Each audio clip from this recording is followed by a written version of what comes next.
Which ruling applies to someone with flatulence issues during prayer?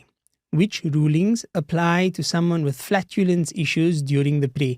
So, what is referred to as flatulence is basically where the person has very little control over passing wind. So, some people suffer from, Nas'alullah al-afiyah. We ask Allah subhanahu wa ta'ala to grant us protection from all forms of illness.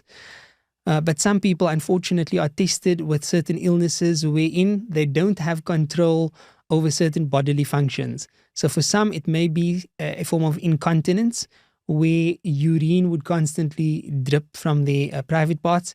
For others, it may be that they use what you call these things, bags. I'm not sure what the proper medical term is for it, but they use bags, and the excreta or the defecation does not take place in the usual way, but instead it passes through, involuntarily into this bag. I don't know exactly how it works.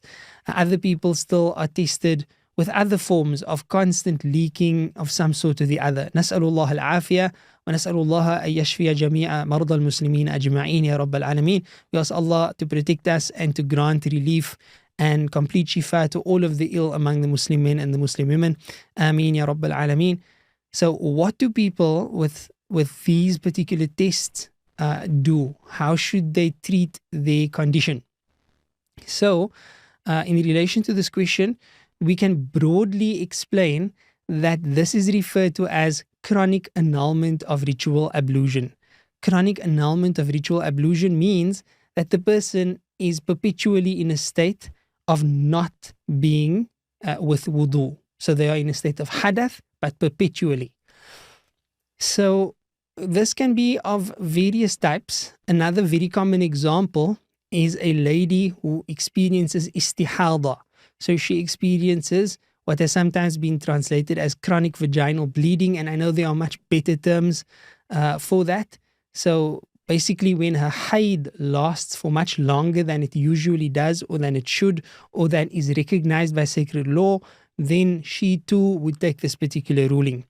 So such a person would, let me get all the details right for you. If you have flatulence that only occurs during the prayer due to your anxiety or something of the sort, then you do fall under the category of da'imul hadath, a person with this perpetual state of non-wudu. And a person with such a condition, for example, because of the constant release of wind, is not obliged to try praying several times without releasing his wind. So such a person shouldn't think that they have to hold in their wind or try to keep it in some way, artificial way or the like. No. Instead, what they would do is they have to wait until the waqt enters. So they can't prepare for the waqt before the waqt had entered. So if, for example, we are referring to the waqt of Fajr, and again, as an example, if the waqt of Fajr enters at 5:30 a.m., then he or she cannot prepare for the waqt of Fajr at 5 a.m., right? Perhaps they're going to prepare at 5 a.m. to pray Salatul Tahajjud, and that's fine.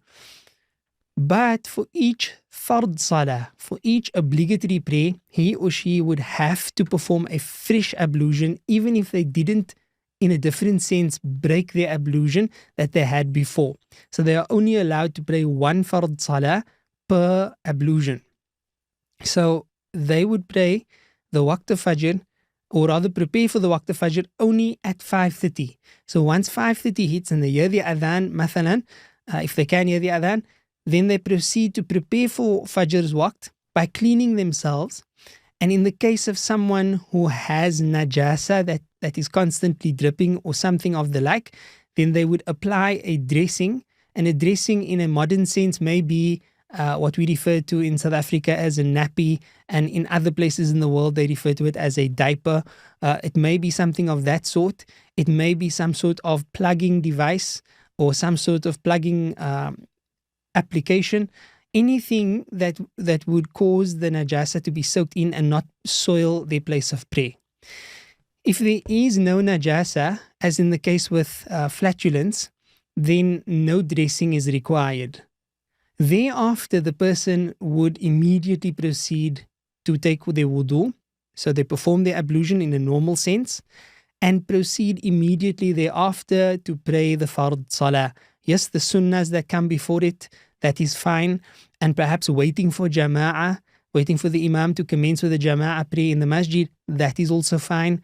But any other delays, for example, first going to the shop, or first finishing their food, or first taking a nap, okay, that's a bad example, but anything that they do to delay other than the things that I mentioned, those would cause the preparation to be nullified and they have to re-prepare for that prayer. On the other hand, if they proceed to pray immediately, then they may pray that fard salah, they may pray the sunnahs that accompany that salah, both the qabliyah, the sunnahs that take place before that fard salah, as well as the ba'diyah, the sunnahs that take place after that fard salah, and any other sunnahs that they wish. But for the next waqt, so the waqt of dhuhr, they would have to redo what was just mentioned. And then again for asr, and then again for maghrib, and then again for isha. So even though isha, they may have been able to retain the ablution from every other perspective, until isha, they would still need to take a fresh ablution for salatul isha until the chronic situation has ended, or they are able to deal with it from a medical perspective in a different manner. And Allah subhanahu wa ta'ala knows best. There is a slight caveat that one should intend, instead of intending the wudu, as you normally would, or intending the ghusl, for example. No, not the ghusl, just the wudu. Instead of intending the usual intention for wudu, just intend to make the prayer permissible.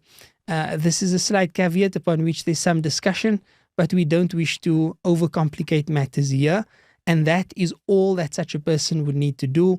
There's no need to repeat the prayers if something does slip out. There's no need to pay any form of expiation. They may pray in this manner for as long as they need to, and Allah subhanahu wa ta'ala knows best. La ilaha illallah Muhammad Rasulullah.